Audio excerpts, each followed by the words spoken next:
వంటలు చేయడంలో ఒక్కొక్కరిది ఒక్కో స్టైల్. గోంగూర పప్పుని చాలామంది చాలా రకాలుగా చేసుకుంటారు.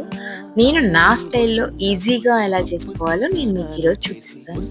ఒక పెద్ద కట్ట గోంగూరని ఇలా ఒలుచుకొని పెట్టి నీట్‌గా బాగా కడుక్కొని, అందులో కొద్దిగా వాటర్ వేసి ఉడకనివ్వాలి. ఒక చిన్న గ్లాస్‌తో పప్పుని తీసుకొని అది కూడా బాగా కడిగి దీన్ని కుక్కర్‌లో విజిల్‌కి పెట్టి బాగా ఉడకనివ్వాలి. ఇప్పుడు గోంగూర బాగా ఉడికిన తర్వాత పప్పు గుత్తితో దాన్ని మెత్తగా మెదుపుకోవాలి. పప్పును కూడా ఒక 4 విజిల్స్ అయిపోయిన తర్వాత ఇలా నీట్‌గా మెదుపుకొని ఇప్పుడు ఈ రెండిటిని కలిపి మనకి పప్పు ఏ కన్సిస్టెన్సీలో కావాలి అనుకుంటున్నామో ఆ కన్సిస్టెన్సీలో వాటర్‌ని అడ్జస్ట్ చేసుకుంటూ ఇలా వాటర్ వేసుకొని మరగనివ్వాలి.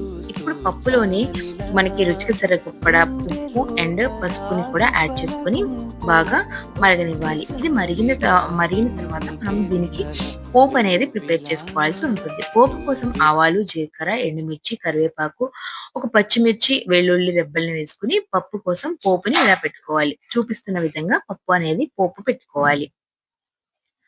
పోపు బాగా ఫ్రై అయ్యి, బాగా వేగిన తర్వాత మనం ముందుగా మరగపెట్టి పక్కన పెట్టుకున్నటువంటి పప్పుని కూడా ఇందులో వేసుకొని, ఒకసారి బాగా కలుపుకొని కొద్దిగా మరగనిస్తే సింపుల్ అండ్ టేస్టీగా ఉండే గోంగూర పప్పు అనేది రెడీ అయిపోతుంది. నేను ఎప్పుడు ఇలానే చేస్తాను.